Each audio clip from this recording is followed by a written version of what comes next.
Hello friends, मैं हूँ बिंदास दीपक। चलिए आरंभ करते हैं। आज हम जानेंगे इतिहास क्या है, इतिहास से हमें क्या सीखने को मिलता है और इतिहास से हमारे समाज पे क्या असर पड़ता है और क्या इसका उपयोग आज के समय में भी होता है। क्या इससे हम कुछ ना कुछ सीखते हैं? तो चलिए शुरू करते हैं, चलिए आगे चलते हैं।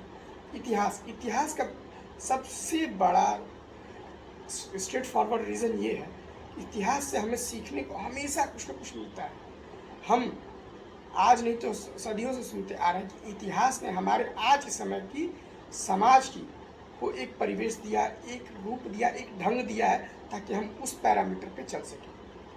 आपने देखा होगा कि 1947 में जब भारत आज़ाद हुआ तो उसके पास कोई दिशा नहीं था, कुछ समझ नहीं आया था कि वो क्या करे क्या नहीं करे, अपने देश को कैसे आगे ले जाए, कैसे इसके लिए विकास की सीढ़ियों को खोले। तो आपने देखा उस समय हमारे जो भी प्रशासनिक अधिकारी या फिर सरकारी अधिकारी या फिर राजनीतिज्ञ थे, उन्होंने क्या किया, सबसे पहले उन्होंने काम ये किया, उस समय के जितने भी लॉज थे वो इंडिया पे इम्प्लीमेंट किया और ये किया कि जैसे जैसे उसमें उनको लगा कि हाँ इसमें सुधार करना चाहिए, वो धीरे धीरे सुधार किया। तो वो क्या, वो इतिहास से ही उन्होंने सीखा। दूसरी चीज़ आप देखेंगे इतिहास में ही घनानंद घनानंद भारत का एक विशाल सम्राट था। उसके बाद उसी समय भारत पे आक्रमण किया था सिकंदर ने। सिकंदर भारत पे आक्रमण करने आया था, परंतु ये प्रमाण बहुत कम जगह मिलता है कि सिकंदर भारत में ही हारा था। हारा नहीं, घुटने टेके थे। वह उनके उसके सैनिक बहुत उत्सुक थे भारत को जीतने के लिए, परंतु उन्हें ये नहीं पता था कि यहाँ हाथी जैसे जानवर भी हैं। उनके समक्ष ये प्रस्तुत किया था कि उनके पास एक विशाल बड़े बड़े खंभे हैं जिनके नीचे आने से व्यक्ति की मृत्यु तक हो जाती है। उन्हें इसके बारे में थोड़ा भी ज्ञात नहीं था कि वो हाथी है। और घनानंद पंजाब के पास आते आते थक गया था। सॉरी, घनानंद कह रहे हैं, और सिकंदर आते आते थक गया था, उसको समझ में नहीं आता क्या करे और अंततः वो हार मानकर चला गया।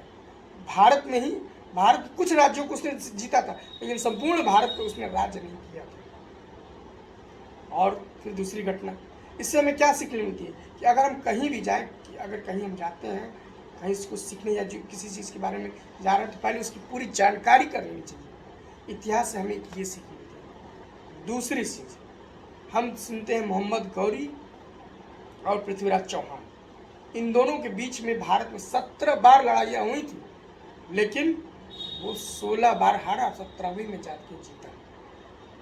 इसका मतलब ये हुआ कि हमें अंततः अंत समय तक प्रयास करना चाहिए और प्रयास से ही आप आगे बढ़ेंगे, वही आपके सफलता की नींव रखती है।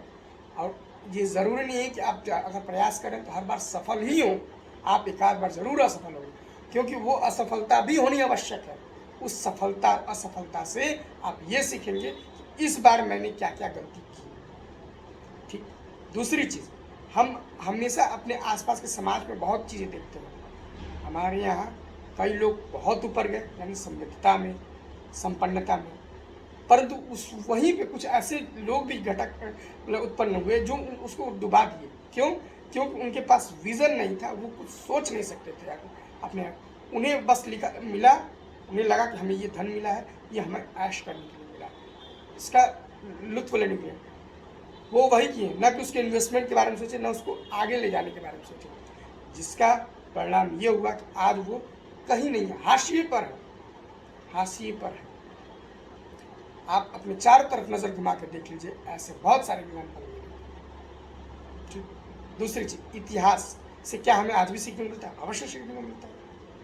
आप देखिए, किसी ने हर विदूषक, हर जानकार, हर एक पढ़ा लिखा या समझदार व्यक्ति वो कहता है कि पहले किसी भी चीज़ में पैर डालने से पहले उसके बारे में पूरी जानकारी कर लीजिए। आप जानकारी कर लेंगे तो उसको और अच्छे से समझ पाएंगे और उसमें आगे क्या क्या सुधार करना है उसके बारे में भी सोच सकते हैं। ठीक है। इस तरह देखिए, आज उन्हीं सबको देखते हुए बहुत सारे संस्थान बनाए गए, जैसे आर्य समाज हो गया, फिर आर्य समाज के बाद आपकी बहुत सारे धार्मिक संस्थाएं बनी हैं। वो सब किस लिए? ताकि हमारा समाज एक सही रास्ते पर चल सके, सुदृढ़ अवस्था में सुदृढ़ रूप में चल सके, जिससे समाज में एक आदर्श लोग आदर्श जीवन व्यतीत करने के बारे में सोचें। तो हमें इसके बारे में भी सोचना चाहिए और हमेशा प्रयास करना चाहिए कि अपने में हम क्या क्या सुधार कर सकते हैं। आप देखते हैं BSR सर हमेशा हमें कुछ ना कुछ गाइडेंस देते हैं और आज तो मैंने ये डिसाइड कर लिया है कि अगले साल मैं उन्हें अपना बिजनेस को हायर करना फॉर लाइफ टाइम, और इसमें अब 1 सेकंड का भी मैं कोई वो हेजिटेशन नहीं लूँगा, डिसीजन मेकिंग में कोई भी दिक्कत नहीं करूँगा। Okay, thank you, that's all.